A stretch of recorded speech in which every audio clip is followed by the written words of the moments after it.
For my privilege project, I chose the topic of no mode of transportation for a week. The reason I chose this topic is because I know there's a lot of students that worry how they're going to get to and from school every day, and there's families that don't have cars, and if they do have cars, they may not have the money to put gas in them, to get their students or their children to school. Um, and so I was blessed since the time I was 16 to have a car and to not worry about, how I was going to get to and from places or anything like that, unless my car was in the shop or if somebody had it, which was on a rare occasion. And so, but I know this isn't, the thing for everybody. And so there's plenty of people out here that struggle and that don't have the type of transportation that they need and can't get their kids to and from school. And so this is what I wanted to choose this topic so I could see how it would be for students to not know how they're getting to school every day or to have to wait around and stuff like that.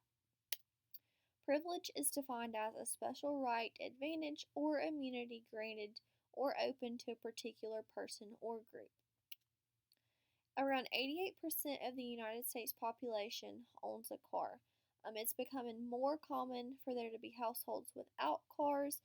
This is just because there's public transportation depending on where you live. I know where I live, it's just such a small town that there's no public transportation around. So you just have to either walk where you're going or ask for a ride from somebody. But if you're in a big city, there might be trains you can take, taxis, Uber, stuff like that. And so now people are getting away from having cars, especially in the big cities. South Dakota has currently decreased their homes with cars, which I thought was very interesting. On day one, I was super nervous and scared and just didn't know what to expect. I didn't want to have to ask anybody for a ride. I was just real hesitant because I am a very independent person and want to do things, on my own, not have to ask people for help or anything like that. And so this first day was pretty hard on me, just not knowing what to expect. My boyfriend took me to work this first day, and then he had to work late, and so he was not able to pick me up. And so I actually had to ask the lady who was in the picture that I work for to take me home. So I homeschool her autistic son, and I felt terrible about asking because I know she's busy, and it's hard to get him in and out of a car at times and stuff like that. And so I just felt bad for asking, but she was super willing and had no problems with it. And she offered if I ever needed a ride to get again that she'd pick me up from my house if need be. She'd take me home, anything like that. So she was super great about it and had no problems with it. On day two, things got a little easier. It snowed this day, so it was a little hectic, just getting to and from work. My boyfriend took me to work, and then he also picked me up.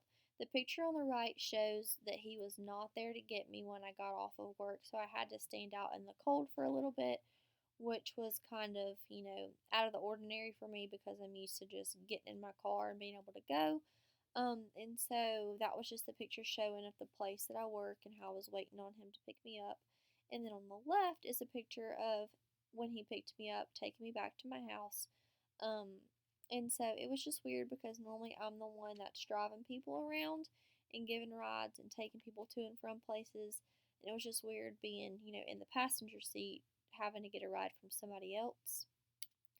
Day six was the absolute easiest day that I had. It actually snowed again this day. The picture on the right shows when we drove to town because normally on the weekends we do go to town together. So it was no issue asking him for a ride because it was just, he assumed that I was still going with him just because that's what we do every weekend. The picture on the right is just us leaving, and then the picture on the left is a picture we took outside um, of my house and just showed us, enjoying the snow. The problems I ran into, I had to be ready way before my normal time because, people can be here early or late to get you, and you need to have plenty of time and not, have them waiting on you. So that became a problem with just the fact that I, had to rearrange my schedule of when I went to bed, when I woke up, stuff like that. I'm the type of person that I need the 8 hours of sleep, if not more, just to be able to completely function the next day. I've always been like that, and so that was something different for me that I had to just adjust to and just make sure that I allotted enough time that I wasn't having anybody wait on me. The second problem I ran into is that I had to be able to pack a lunch every single day. So that means I had to actually go to the store, get stuff that was able to be packed and kept, out of a refrigerator all day long. And so I actually ended up saving a lot of money when I packed a lunch just because I didn't know if I'd be able to leave or if somebody could take me to get lunch or anything like that. So I ended up eating my brought lunch every single day that I packed it, and it saved me a ton of money that week. You never really realize until you've actually packed a lunch for a whole week how much money you actually save. I think I saved like $20 that week, which, $20 to me is a lot. Um, the next problem I ran into was waiting to be picked up. Because you just, when you're done with work, you want to be ready to just go home or run your errands or things like that. So I ran into a problem with having to wait just because I normally use that time to do schoolwork and stuff like that. And so that ended up being about 3 hours out of my whole week that were pretty much just wasted on waiting because, obviously, I really can't do much out in the snow when I'm waiting. And so that was one of the problems I ran into. And the last problem I ran into is that I had to pack a bag and just put anything that I thought I would need throughout the day in there, whether that be, extra snacks, extra bottles of water, a phone charger, um, extra set of clothes in case something got spilled on me or anything like that. Because normally, if I need any of that stuff, I would just run home at lunchtime, grab it, and then go back to work, and so it was no big deal. Well, it became a problem when I had no mode of transportation and couldn't even get, back to my house. So I had to make sure I packed anything that I could possibly think I would need with me. Um, how I plan to help is I want to make sure that every student has a way to get to and from school, whether that be a bus route or, they carpool with a friend, something like that. I want to make sure every student does not have to worry about how they're going to get to school and how they're going to get home because that can be a huge problem for students and really affect them in the classroom if they're having to worry about how they're going to get home and stuff like that. Um, Another thing that I came up with is I wanted to give gas cards to families that have a car but can't afford the gas in it.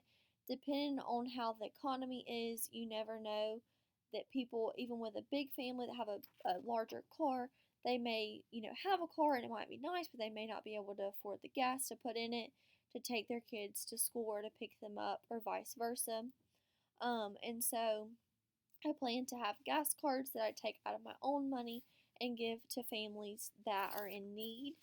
I also plan to do more research and read articles regarding poverty and how to identify students in poverty. I think it's very important that you know the signs of students in poverty and ways to help them. And, that's one thing I want to make sure I know how to do in my classroom and that I can identify. So I plan to do a lot more research on this topic and try to learn as much as I can. I hope y'all liked my presentation, and I can't wait to see everybody else's. Thank you.